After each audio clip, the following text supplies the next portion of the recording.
So here's the Skyrover X1. We're going to start the motors. It got the 20 satellites, so there you go. The motors are started. And then we'll go ahead and bring it up.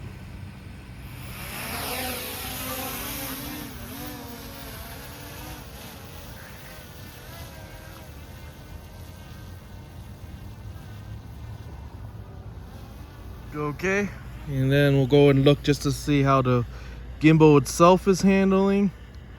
It's about 77 feet up, and you can see she's doing pretty good. So what I'm gonna do is start recording, and I'm gonna go ahead and send it out essentially and see how well it handles. It says about 32 minutes flight time. Of course, it's a little bit gusty, so it's gonna bring it up and down, but either way it goes, she is stable. So here I have it a couple blocks down, and you can see there it's nice and stable. I'm not noticing any jelloing or anything like that. I am gonna start the recording about here because I forgot to hit the record button, but I'm gonna go and do that now and just keep sending it out.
So I have it quite a distance away now and still nice and stable.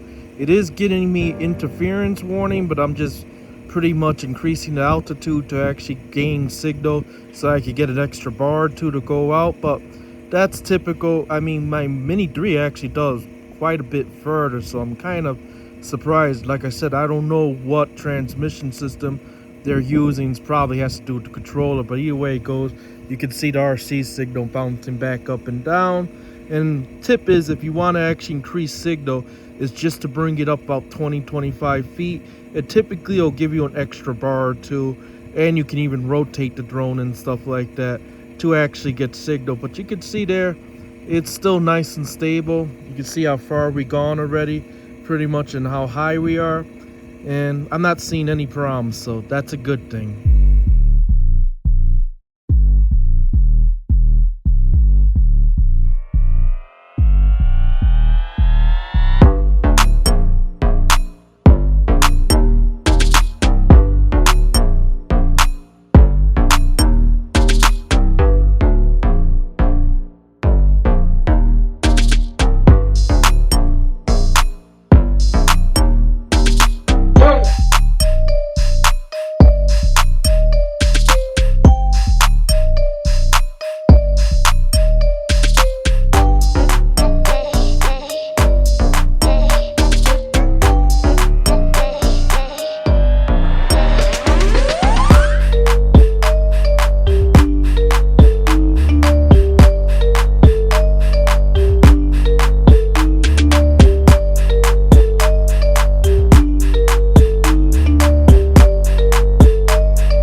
That's as far as I can go, pretty much.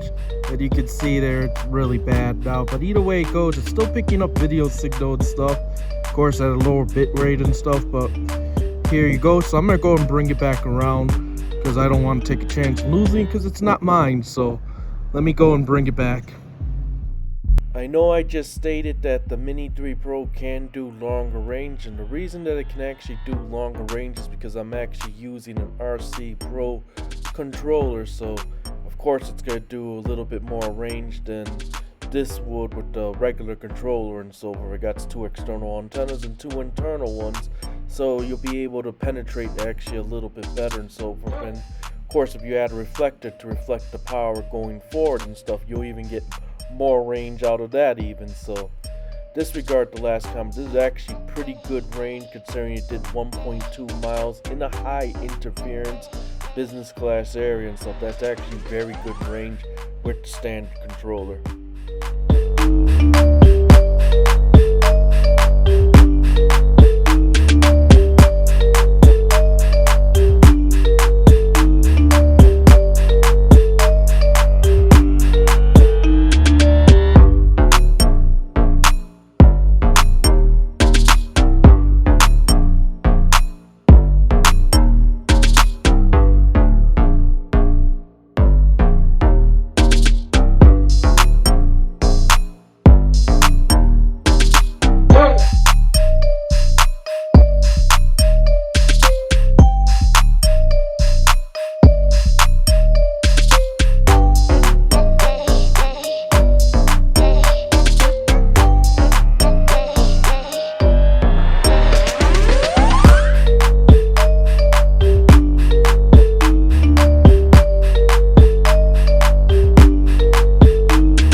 yes, I'm hovering here for a little bit and stuff because I had the UPS guy pull up. He was asking questions to, of course, where a package goes, and then wondering about drones real quick. So I was kind of talking to him for a little bit. So that's the reason why I'm kind of, hovering, and of course, angling camera downwards and so forth. But either way it goes is that I was actually talking to the UPS driver during this time.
Kind of see it's fighting wind gusts right now, but you can see this thing's pretty good. So we'll go and just land it. Okay then, man. And this concludes the video, the Skyrover X1 that I just finished repairing.